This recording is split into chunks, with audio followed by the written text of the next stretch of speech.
I'm Tim Ventura, and we're joined today by Dr. Doug Bitner, Deputy Chief Scientist at Stevens Institute of Technology, Chief Technologist for Cider.io, and board member at the Scientific Coalition for UAP Studies.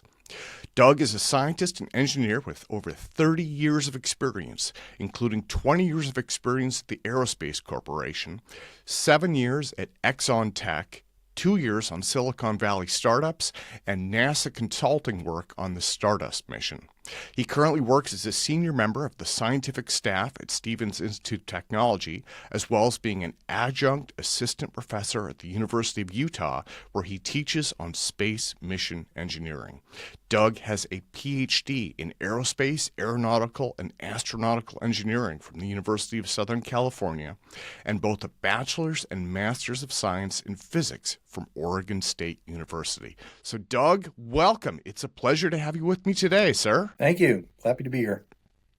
So we're talking about the UAP phenomena and the Scientific Coalition of UAP Studies. There's a lot going on, a lot to unpack. So I want to start by asking about your initial interest. What got you bitten by the bug, so to speak? What got you into UAP? And then what led you down that path to joining the SCU? Actually, interesting story. So I moved out here to Utah to participate and help and build the next generation of ICBMs.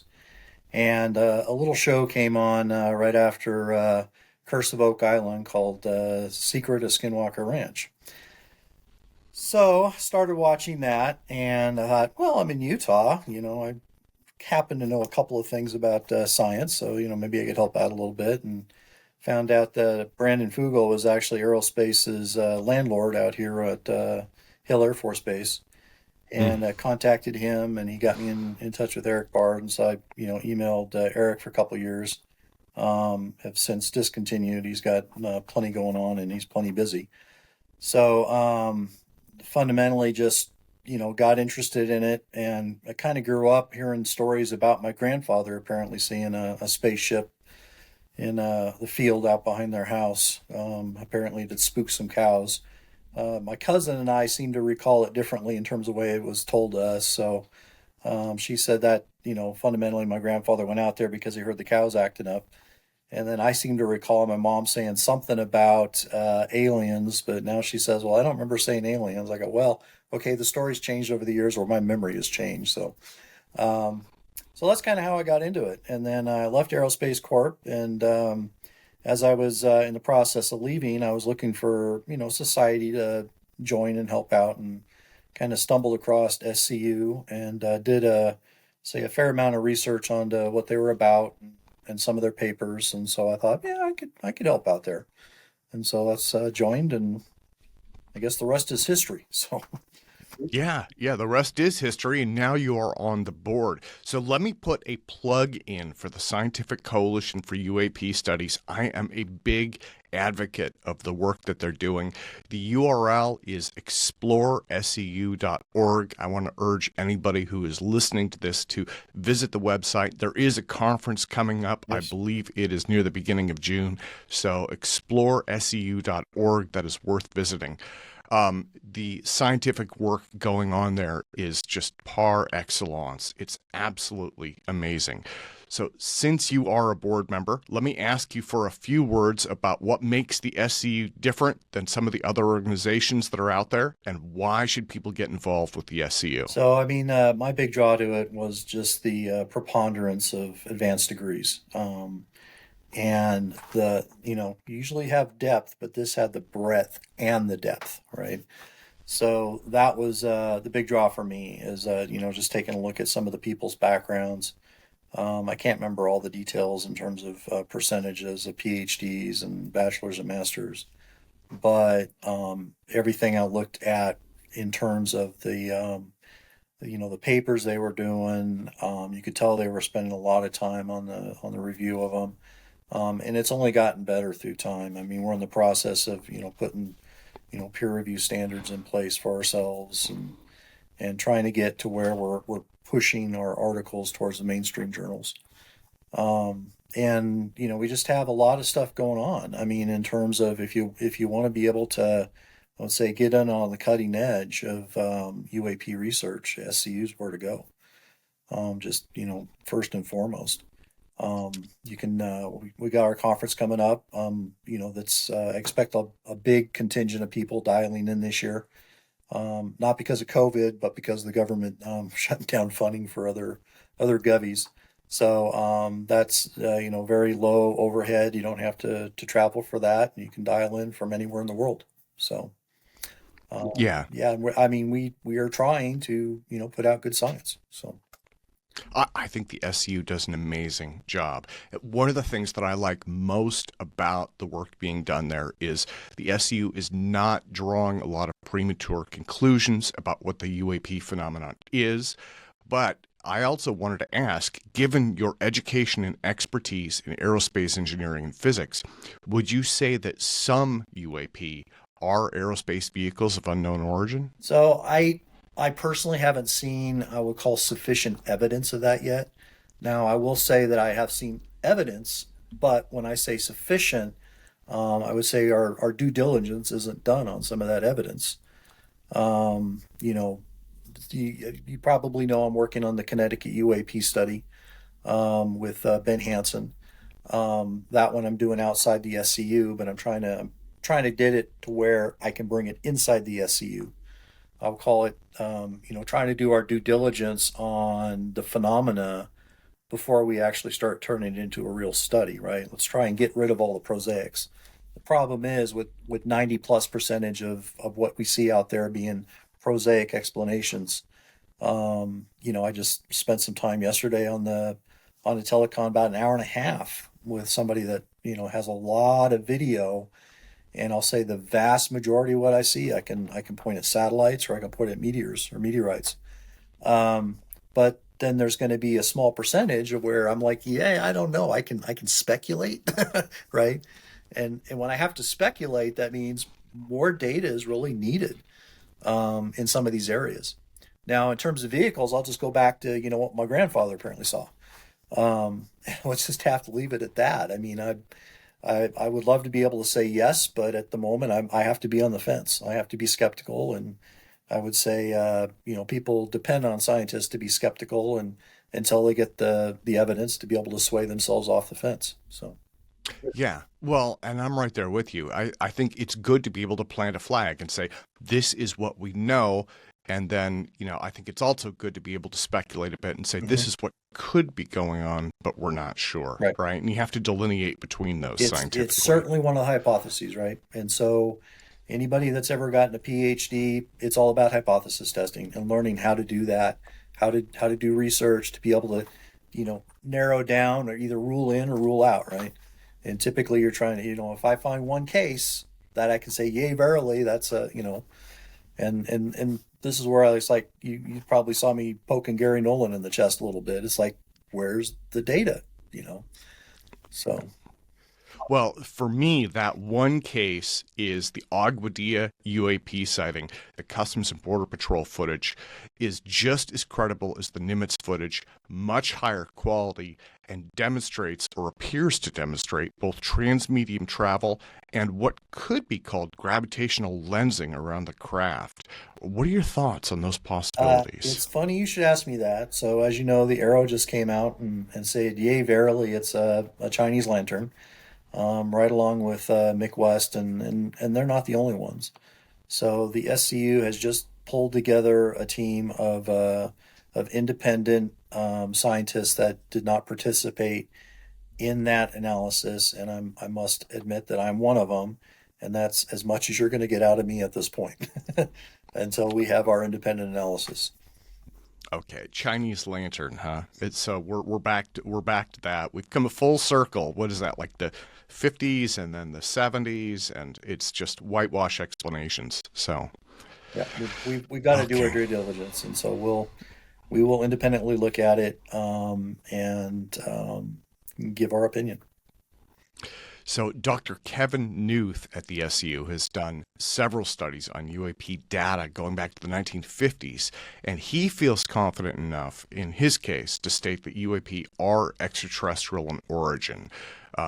Again, this is not across the board because a lot of these are mistaken sightings, right? People do see things like, balloons, weather balloons, Chinese lanterns, and they take a photo and they say, look, it's a UFO. Well, in one sense, yes, but that doesn't necessarily mean it's extraterrestrial.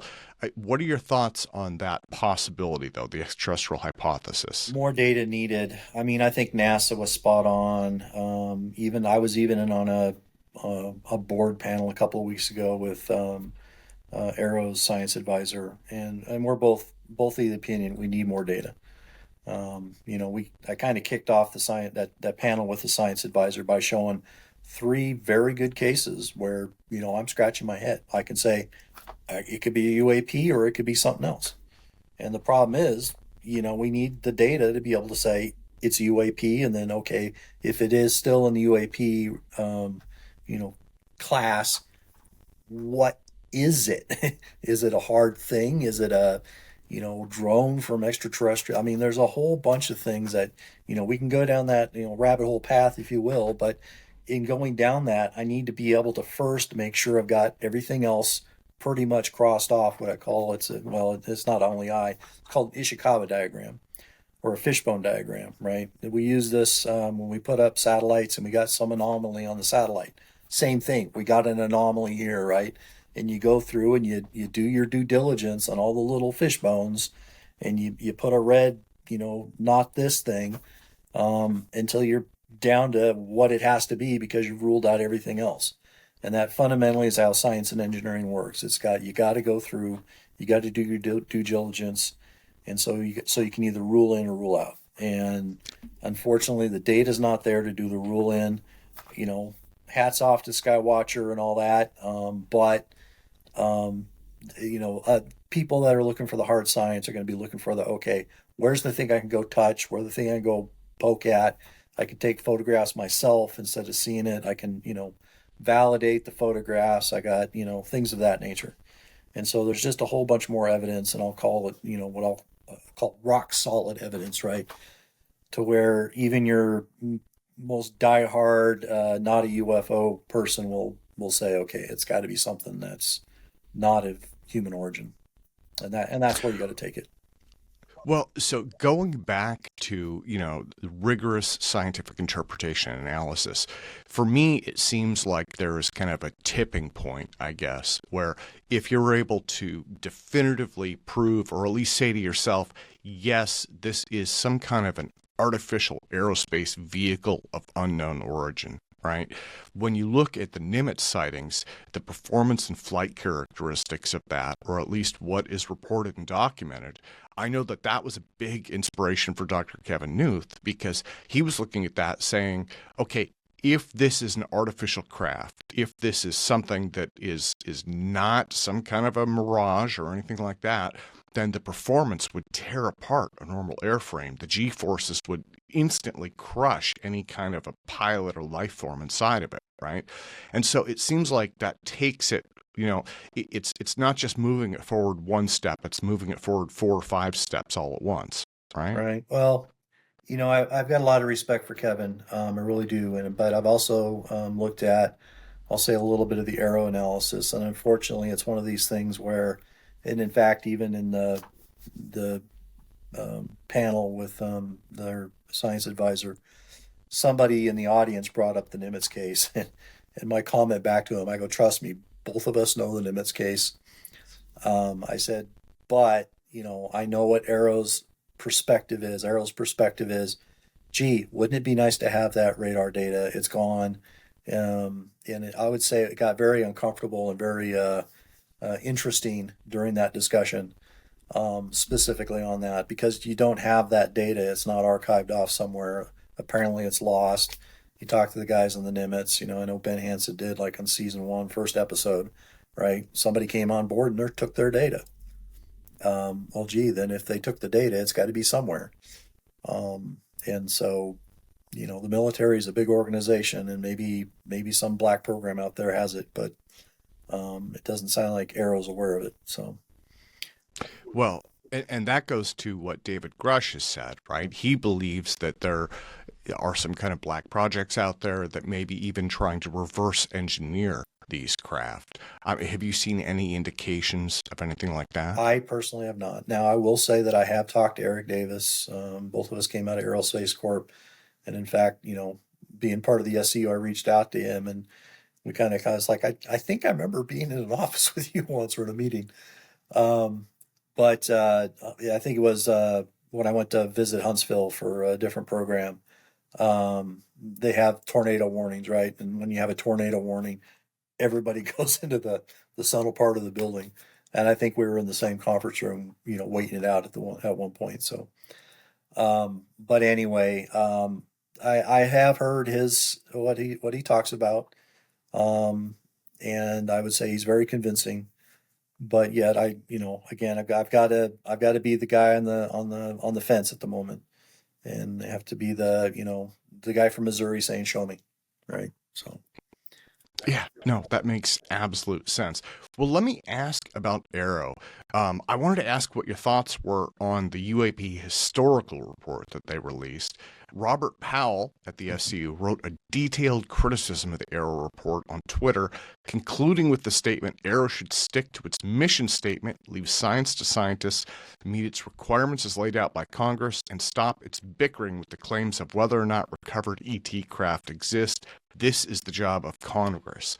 So again, going back to our scientific perspective, what should AARO be doing?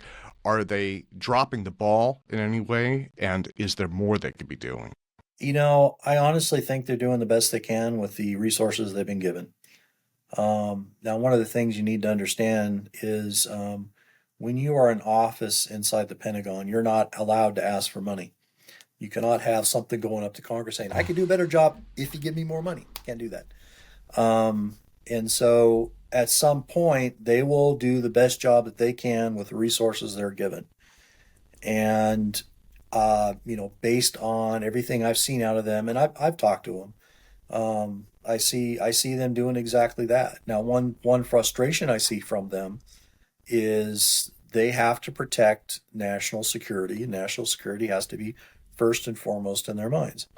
And I know that, even through my job with Stevens and our university affiliated research center, Eric, I have to put my stuff through what's called DOPSR. It's a defense review board looking for potential security violations and things that would say walk the fine line.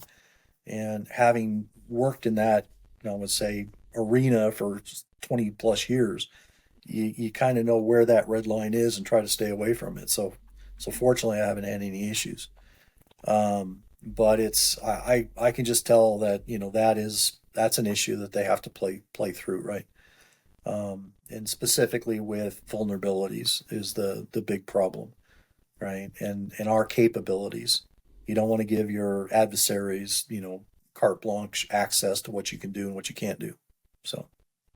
Well, one of the things I'd wondered about was if it would make sense for AARO to work more openly and collaborate with Scientific Coalition of UAP Studies and other scientifically based organizations that are out there, right? Because as you'd mentioned, staffing and funding are always a challenge. And because they are so public and because the public is so passionate about UFOs, right, they get mobbed by stuff. And so I can only imagine, but they must get dozens, if not hundreds of emails a day, many of those containing videos. And a lot of that stuff is, just like cell phone footage, right? Where they have to go through and they're like, okay, no, no, no, no, no. And they may end up getting jaded. There's all sorts of stuff that goes along with that, right? By being public and being in the spotlight, so to speak. Do you think that they could outsource some of that to other organizations? I hope they do. And in fact, if you read their mandate, their congressional mandate, the language, they fundamentally have the authorities to go what I'll call grab, right? Pull in and utilize personnel. They can come grab me if they wanted to, right? And pull me in and say, okay, you're now working on case X. But they've got the authorities to, but whether they've got the money to or not is the question, right? And I would say, based on my conversations with them, I believe they want to do that. whether or not they're allowed to. And unfortunately, right now, it's just in the U.S. government, anytime you have an administration change, you have to wait until the new administration, you know, you've got what I'll call people that come in during the transition assistants.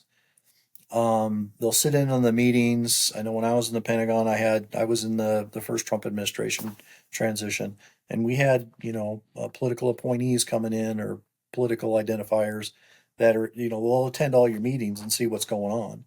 When the actual appointees get in there, and then they'll start I'll say dictating to you as the civilian what the administration's policies are.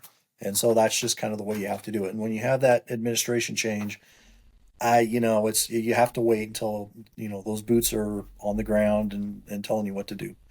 And Okay. and so right now it's I can tell you that I believe they want to, but we just have to wait and see what the administration wants to do.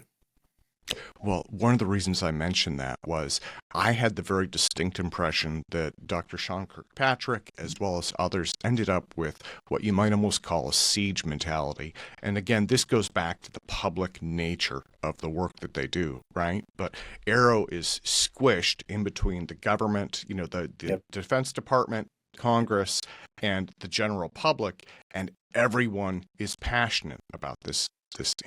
Oh, trust me, I got into big arguments on Twitter and literally killed off because it's like I'm too busy arguing with some people that they're on one side when I think for me I'm in the middle. I'm trying to say, and I get slammed as a scientist even spending time investigating it, because you got, like I said, you got a dichotomy, right? It's like you got the people that are the true believers, and you got the people that there's no way it's a UFO, it's something else, right? The debunkers and that community. And I'm coming at it based on what I'll call my scientific background, as well as just hearing the stories from my mom, right? I know, based on all the reports that I've got about my grandfather and what a let's say high integrity guy he was. So I have to believe it. So now it's like, okay, but where's the proof, and what can we do to help let's say move the needle one way or the other. But right now it's a little bit frustrating, but I know, like, again, based on conversations I've had with different people inside and outside the government on this, it's they're kind of caught. It would be nice if a chunk of money from Congress, I don't care if they're managing or whatever, but a chunk of money comes out and it goes to an SC or some other organization, right? That allows an independent capability to happen. For example, the work that I'm doing with Ben Hansen, that's completely self-funded. That's coming out of his pocket, my pocket, everybody else, because we see a case that, it looks pretty valid. We just need more data and more evidence to be able to swing other people. So. Well, do you think I could ask about that? I am not familiar with the Connecticut case. Could you tell me a little bit about it? News Nation, we had a case that came to us, this is again September. I've been supporting Ben kind of on the side. For example, all the stuff that Christy Newton on her TV show, all the different it's the Starlink satellites.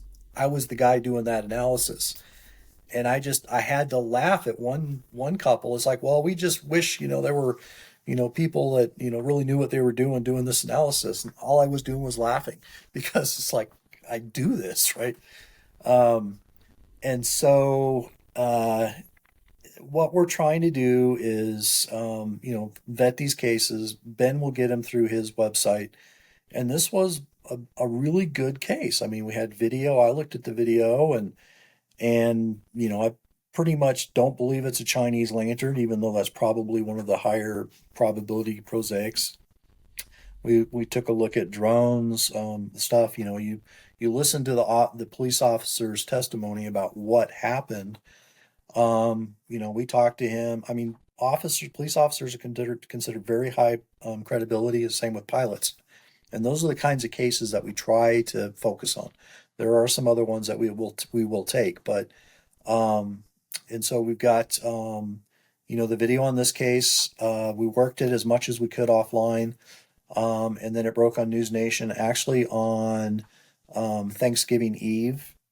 and you can go to News Nation, put Officer Klein UAP or UFO, and you'll find the stories.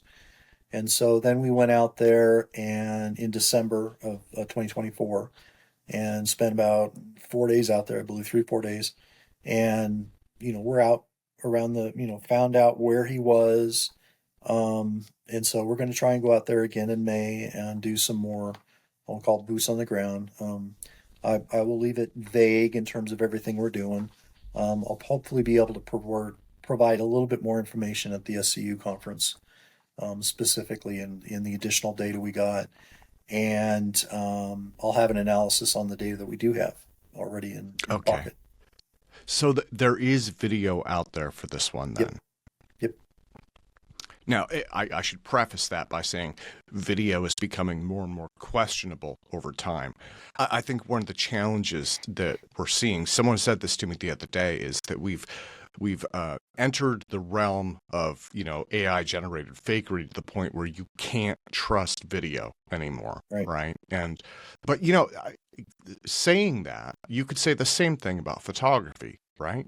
I mean, decades ago, we entered the point where people were able to fake photographs effectively and you couldn't trust them. So I think it's always kind of this trust but verify, right? Yes. You have to go back and look at your source, what you're doing, boots on the ground. You have to talk to the people. Is this what you saw? What direction was the camera pointing? What time of day? What could possibly be going on there? Yep, you got it. So what I'll just say is we got more data that we're hoping to get. We're going to try and triangulate on it. I've got some independent scientists also coming out to just kind of hopefully it shows up. All right. It appears to be a repeating phenomena. I would say if it is a repeating phenomena, our highest possibility is some kind of a weather or something related, ball lightning type plasma of some sort, plasmoid of some sort. Now, what's interesting is if you remember Kozlowski's testimony to the Senate, he had a very similar case he talked about on the West Coast. And actually, if you go through the UAP history, you'll see there's a number of cases that are what I'm going to call a plasmoid-like ball of something, right? I don't know if it's electrons or protons or some mixture thereof, or just some kind of I don't know. I've got I'll call it let me get rid of the prosaics first, but then we can start going down that path once I start getting enough data to say it's not a prosaic, right? So. Well, that's one of the reasons that I am so keen on better measuring and detection devices. Yep. Like Mitch Randall has a passive radar system that I think is absolutely brilliant. And I know there are a few other people who are experimenting with that as well. Yep. But being able to collect data right across multiple spectrum, multiple types of devices, and basically cross-correlate that and say, okay, here's what we see in the visual spectrum. What's going on in these other spectrum, right? Yeah. So that's NDIA talk. I talked about that. SUEPS talk. I talked about that, right? It's like you get additional modalities, you start raising the bar. And then specifically at the SUAPS talk in was it August, I think it was. That one I talked about data integrity and and the mere fact that, just like you were saying, videos can be faked nowadays. And so I talked about different projects going on to try and identify those fake videos. What I would call right now is probably the best approach is to do what's called the zero trust architecture, or ZTA. And there's NIST standards on it. Fundamentally, it's like you don't trust anything along the line. You basically, the second your images are grabbed, you go off and you're doing things to, I'll say, authenticate them and encrypt them and things of that nature, right? Because fundamentally, when I see something on Twitter that's like this, I immediately put it way down, right? In terms of possibility. I mean, it could be valid, but the problem is the way they went and reported it, report it to a MUFON or an SCU or some organization, take it, archive it, and then look at it and analyze it. So. Yeah. Well, I think one of the biggest factors that isn't getting enough attention right now is the psychological aspect of this. And I know in the past, things have been just rapidly dismissed, and so I think that is why, in this new era that we're in, the psychology plays a little bit less of a role. But I would like to see more, I guess, being acknowledged there, because the human mind, the human eyes, they make mistakes. Yep. I mean, Yep. people are up, especially, people see these things at night. They are tired. They're driving. There's all sorts of stuff going on. They whip out their camera. They're not prepared for them. So, they end up with something that is powerful emotional experience to them, but it may not be an extraterrestrial craft. And if I remember right, the data said that over 95 to 97% of all sightings can be prosaically explained. Right? That's about right. Yep. Yeah. I think we've seen the same data source. Yeah. Well, and so one of the challenges then for me, and I meet lots of experiencers as well, and it's a spectrum. Sometimes someone brings you something and you don't know enough to say. You just say, okay, I want to validate your experience. Something emotional and powerful happened and I don't have a good clue, right? And then there are other times where you see a video or something like that and you're like, okay, I think this is prosaic, but I don't want to hurt the person's feelings. Right. And so I think in those cases, we just kind of say nothing. Right. Right. Well, going back to Officer Klein,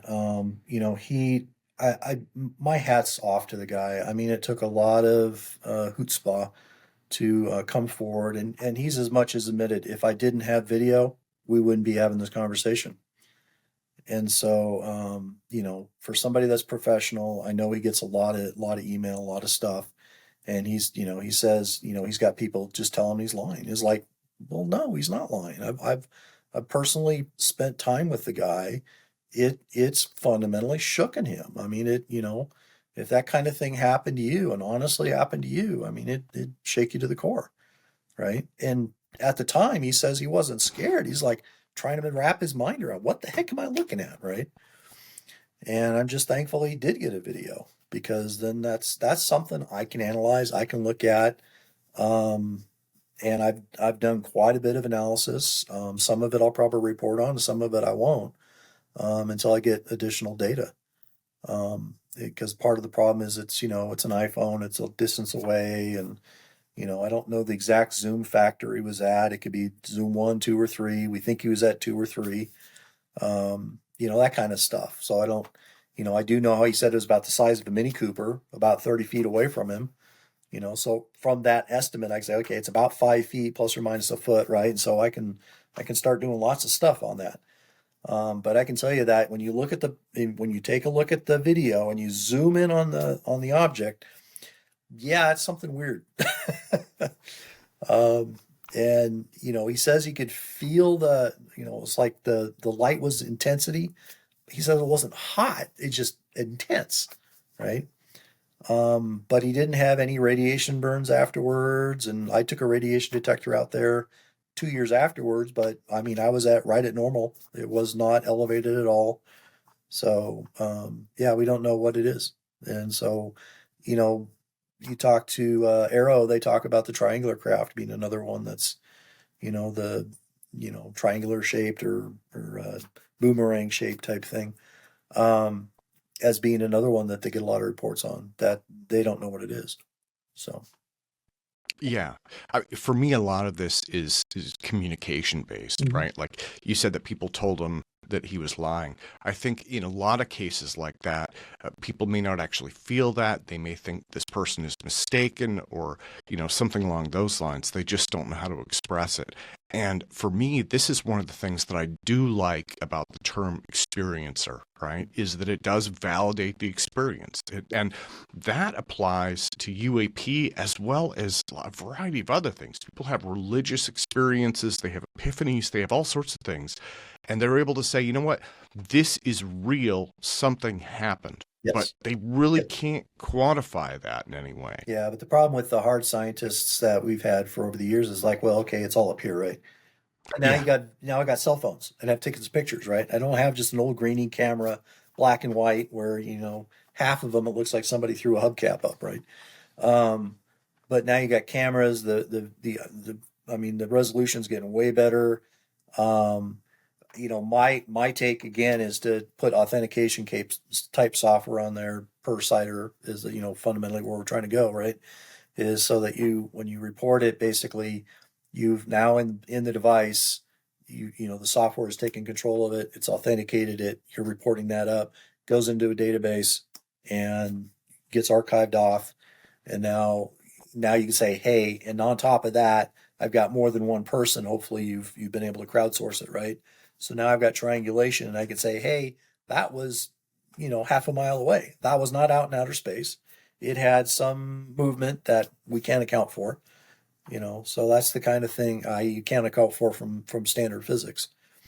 So that's where we're trying to go is being able to take it to that next level, and then more later on that. And all I gotta say is pay attention to what's going on there. Yeah, I think that there is so much future potential there. Mm-hmm. In fact, the camera that I'm using right now is my iPhone 16. I went out and did research on various types of cameras, right? I have a professional Nikon system that I use for photography, and they were saying for one reason or another, all of these big expensive cameras suffer issues, right? Like the Nikon drops about 5 frames, and so there's always a delay, right? And so unless you actually go to TV studio cams, which is kind of a whole nother level, you end up with the iPhone. And I said, well, why is that? And did more research. And it is because today's smartphones are the product of billions of dollars of engineering, right? Apple and Samsung are going head to head. And that camera is the defining difference between them. They've got to keep up with the Joneses. So, being able to use something like CIDR, where you're able to take advantage of the technology that's in people's hand, seems like a giant thing. Yep. All I'm going to say is, yep. Can't talk about it yet. Okay. Well, that being said, though, there are a couple of caveats to that. Again, I do, I'm an amateur photographer, and night shooting sucks, and it always will, right? Especially when the disadvantage that cell phones have is they have a small sensor, and when you have a small sensor, it's going to perform more poorly at night. And there's really no way around that.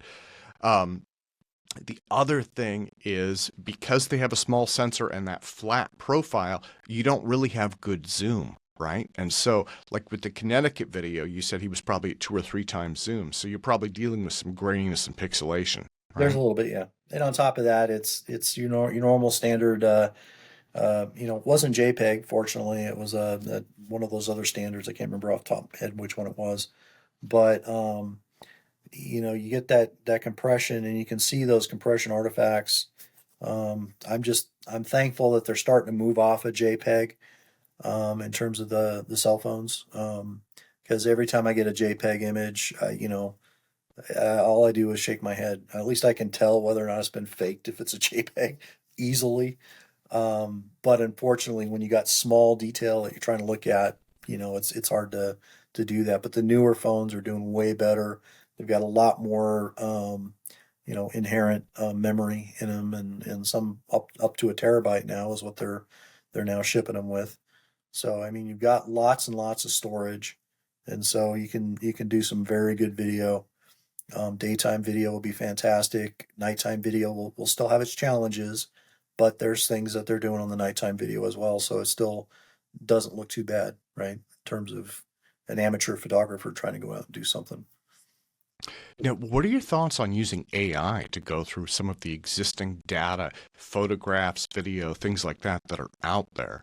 I mean, they're already using AI to identify fakes, and I guess that is it's a ratio, right? They're saying it's like, it's more likely or less likely that this is fake. You can never definitively prove or disprove. Either way, you need the raw data. I can't do much with data. That I can do a little bit, but if I have something that, Reddit, the UFO over New York City case, wonderful example, where Michelle Reyes had put this video that she had taken out of the cockpit window of her Neo or her air flight. She was on a Spirit Airlines Neo 321, I think it was, an Airbus, and fundamentally, she had posted to her social media account. Somebody else had taken it and posted it on Reddit.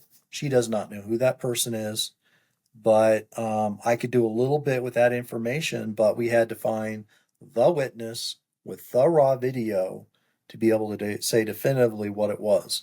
And I was able to definitively tell you it was probably about 94 feet away. Now, when I say definitive, I mean better than 90% probability. It was a balloon, a party balloon. But with the raw video, I had a much better ability to tell you what the altitude. She actually had her GPS on, but I knew what flight it was. I could put where she was on the flight when that object passed the video. So there's a whole bunch of information I was able to get at, and I could tell it was authentic. Yeah. Well, and what you're going to there, and I think this is something that is here to stay, is this publicity factor, Mhm. right? Where people will download a video and put it up on their social media account. And so you get these videos that hop from one place to another to another. And Yep. a lot of times you're not able to determine the origin of it. And in cases like that, you end up just probably writing it off for the most part, right? Yeah, well, I know that. Well, there was one. I won't get into too many details about it, but this guy had posted these pictures of these orb type things that look like metallic orbs. Say two or three. I can't remember the exact number, but it got pretty close to what he said was security cameras that he had out. And I think it was somewhere in Georgia. But anyway, it's like I can't. I mean, and you look into his audio. He's like, I want to talk to scientists. So I said, here I am. What do you want to talk? Can you give me the original video?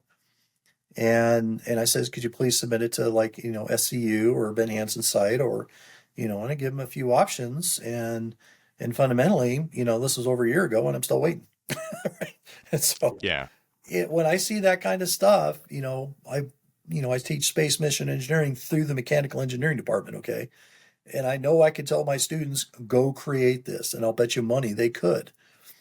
Because it's very simple to take CAD, take a CAD program, dummy these things up, make it look photorealistic, and inject it into a video. Very simple stuff. And so, I mean, the AI part of it just makes it even worse, right? In terms of the ability to hoax these kinds of things. And in fact, if you go look at that SUAP's talk I gave, I talk about different hoax examples. I spend the first half of my talk about that. And so it's a problem, and it probably will continue to be a problem.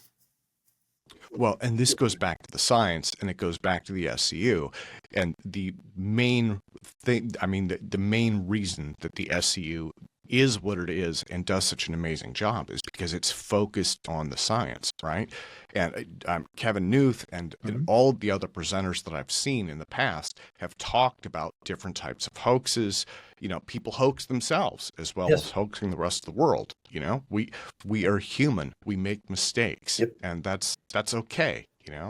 And then I think another part of that too is kind of this cultural change of being able to acknowledge the experience without having to put people down and say, you're lying, that's fake, because And and so we go back to science. When we do get the report out on the Aguadilla, I'll call it independent analysis. I'm specifically adding a chapter in there. I'll tell a little bit about this and about the history of science, right? And what scientists are doing. You have to keep in mind that so great example, okay. Richard Feynman has got a video out there on one of his lectures. And he says, basically, what do scientists do when they come up with a new theory? He goes, they guess. And you can hear the class laughing. He goes, no, this is what they do. They guess. Okay. Yeah. And so what is SCU doing? They are fundamentally trying to do the best job they can with the data they've got. Okay. And they're doing, when I say best job, again, a whole bunch of different people with a whole bunch of different scientific backgrounds and experiences and specialties. And fundamentally that's what it's all about. It's just like, okay, we'll do the best job I can analyzing this with the best information and background I've got. And then over years, it's going to get better, right? And new data will come out or new capabilities will come out. And hopefully you get another Aguadilla case that, you've got now two modalities, right? I'll say with the Aguadilla case, it's very frustrating that they put a FOIA in for some military radar and got denied. okay, that's data that could have been used, right? And maybe it would have Well, swung them one way or the other. but if I could jump in, one of the things that I think sometimes I feel a little bit stressed about, and I think that the general public gets frustrated about this as well, is, based on the way that the scientific method works and, putting out hypotheses and then testing them, it is impossible, or at least next to impossible, to ever prove the Right. extraterrestrial hypothesis, right? Because even if you see an ET hanging off the side of the craft while it's flying, that could be a person in a party suit or something. Well, So I'll even go one step further. Let's say, for example, we have a UFO, we have an ET, and we got DNA off of that guy, right? Or said NHI. Um, I can tell you right now, you're going to have people say, "Oh, well, that was a bioengineered, thing that we did out of some lab to prove that." Right? They will go down that path, guaranteed. yeah, So, well, so it reminds me of the most famous example is the Monica Lewinsky scandal, right? Where mhm. you've been nailed dead to rights, and so now you're going to argue the finer points of it. And there was that pivotal moment, if I remember correctly, I might be misstating, where Clinton was on TV saying, well, how do you define sex? Right. Yeah, And I'm like, okay, you know what? But the problem is when you get into the UAP world, you end up with the same thing, right? It's, people are either for or against. And the people who are for are going to keep slicing those data points thinner and thinner and thinner and thinner. How do you define this? This is obviously, you've got right now the perfect example, right? Is it a round Earth or is it a flat Earth, right? And so just take it down. You're going to have people that are going to be the flat earthers no matter what. I've joked with my wife. I'd love to put some flat earthers into a rocket, send them up to the space station, and shove them out the out the airlock, right? Well, and then on the counter side to this, and I think everyone is familiar with the stigma that's involved with UAP, right? I mean, that's one of the reasons we have the word UAP instead of UFOs, because UFO has so much stigma Yeah, attached to and it. that's exactly And what Jay talked about, right? He couldn't get in front of Congress without going to yeah, some other terminology. see, and the challenge that I see there is, especially with scientists where their career depends on their reputational integrity, you know, they are never going to be able to reach that point where they can definitively say, yes, this is a UFO, right? It's always going to have to be some kind of a dismissive approach, or at the very least, silence. And so, again, the psychology and sociology in this case play a big factor. All we can do is do the best data analyze the data with the best data we have and say, if I look at a fishbone, I've ruled out these things, and now all of a sudden to start guessing at what the other ones are, right? If, in fact, well, I can go down an entire thing on the NHI part of it, but it's unfortunately, I just see that being the what we're going to have to do for years on out. And Well, one of the things that I've wondered about is, back in the good old days, right? It was just ET. That was all we had to think about. But then Hal Puthoff brought up this idea of ultra yeah, terrestrials. yeah, And then there are more people rumbling about time travel. I've been hearing those more. People that I wouldn't expect are saying, well, maybe they're not from another place. Maybe they're from another time. And I'm like, okay, you know what? Keep things simple. So I guess this does go to NHI because in any of those cases, you're talking about something that is not a contemporary human. We can just call it other intelligence. right, yep, yeah. No, it's I took a quick look at Hal's theory, and it's basically the you know from another dimension type concept, right? And so that, or even somebody from the future would be from another dimension, a future dimension, right? It may not be a different spatial dimension. So if those kinds of capabilities exist, and we have the ability to, I would say, breach them with technology. Skinwalker Ranch, that's one of the theories. In fact, I remember when I met, when I first met Jay and Travis, I asked Travis specifically, I said, have you seen any temporal anomalies? And he didn't want to talk about it. He said, I can't talk about it. I said, okay, I'll take the answer to be yes. And I told him, I said, this is why I'm asking, because I see that some of what you're seeing out there could potentially be explained with that. I said, I'm going to assume you're not lying, and what you're catching on video is true, right? I'll take your scientific word on that. But I will poke them a little bit in the fact that, I'm not seeing peer-reviewed papers coming out, and I'm not seeing science-based papers coming out of what they're doing. I don't know if that's because they're too busy with the show and what they have under NDA with Prometheus or what, but um, and so fundamentally is the time travel or even the ultra dimensional being a possibility? I can't take it off the the the fishbone yet. And we'll just have to Yeah. come up with the right test to be able to figure that one out. Well, one thing that occurred to me is maybe we are dealing with more than one type of phenomena. Maybe there are, again, for lack of a better word, Yeah. extraterrestrials as well as some other kind of NHI. And the thing that kind of brought that into my mind was this rapid increase in the report of orbs, Hmm. right? Hmm. And those don't seem to obey the standard rules of UFOs. Right. So people report them and they're treated like UFOs, but they seem to be fundamentally different, at least the way that they're described. Yeah, and so people know that I own property within a couple of miles of Skinwalker Ranch, and actually I've got a security camera that caught something.